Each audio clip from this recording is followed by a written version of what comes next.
శ్రియం దదానమురసాం మధ్యే భూనీళయోస్థితం వందే వరాహనృహరిం శేఖరం సింహభూభృతః. జై శ్రీరామ్. అక్సా టీవీ ప్రేక్షకులందరికీ కూడా శుభస్వాగతం. 3వ తారీఖు మార్చి 2025 నుంచి 9వ తారీఖు మార్చి 2025 వరకు కల మేషాది ద్వాదశ రాశుల ఫలితాలను తెలుసుకుందాం. ముందుగా మేషరాశి.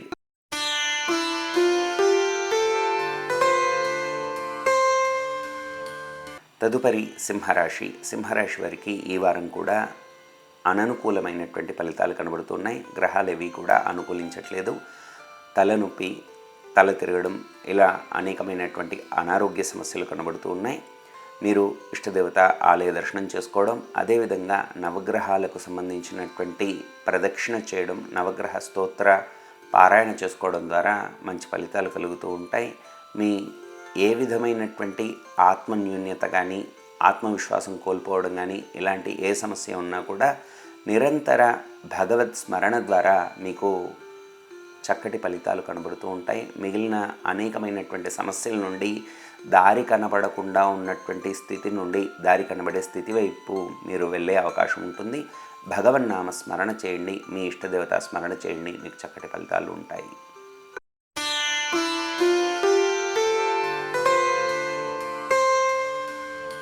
తదుపరి కన్యారాశి. కన్యారాశి వారికి ఈ వారం ఫలితాలను చూసుకున్నట్లయితే వారు చేస్తున్నటువంటి వృత్తి వ్యాపారాల్లో చాలా బాగుంటుంది. అనేకమైనటువంటి పనులన్నీ కూడా చాలా శుభకరంగా వారికి పూర్తవుతాయి. సులువుగా ధనం లభిస్తుంది. అకాలమైనటువంటి వ్యయ ప్రయాణాలు జరుగుతూ ఉంటాయి. అలాగే అకాల భోజనాల కారణంగా కొద్దిగా ఆరోగ్యం గురించి దృష్టి పెట్టుకోవాల్సినటువంటి సూచన. మీకు సంతాన విషయంలో, అలాగే భూ సంబంధమైనటువంటి విషయాల్లో ప్రోత్సాహకరమైనటువంటి మార్పులు కనబడుతూ ఉంటాయి. మీ క్రయ విక్రయాల్లో చాలా చక్కటి శుభాలు మీరు పొందుతూ ఉంటారు. ధనం అనుకూలమైనటువంటి సమయంలో ధనం లభిస్తూ ఉంటుంది. అలాగే మీ ఇష్టదేవత స్మరించడం, అలాగే శనివారం నాడు వెంకటేశ్వర స్వామి ఆలయాన్ని దర్శించడం ద్వారా మీకు ఇంకా శుభ పరిణామాలు కనబడుతూ ఉంటాయి. విజయం లభిస్తుంది.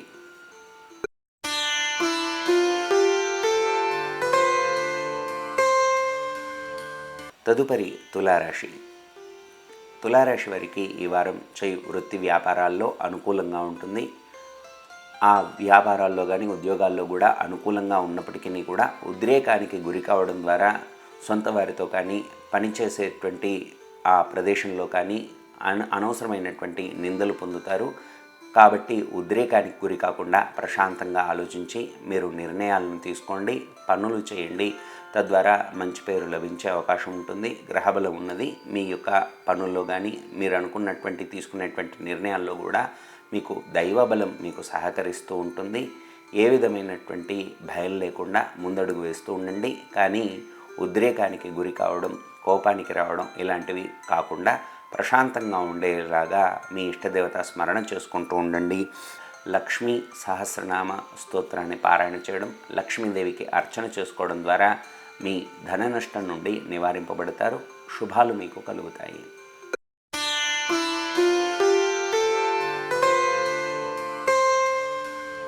తదుపరి వృశ్చిక రాశి వారి ఫలితాలను తెలుసుకుందాం. ఈ వృశ్చిక రాశి వారికి ఈ వారమంతా కూడా అనుకూలంగా ఉంది.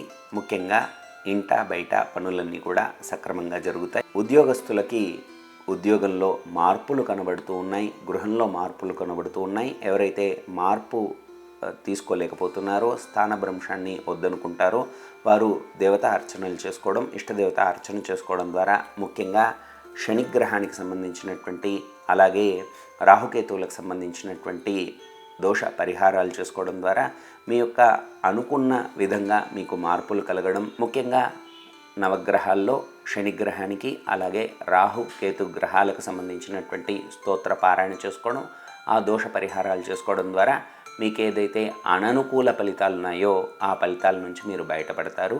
ఇష్టదేవత స్మరణ కూడా చేసుకోండి. శుభ ఫలితాలను పొందుతారు.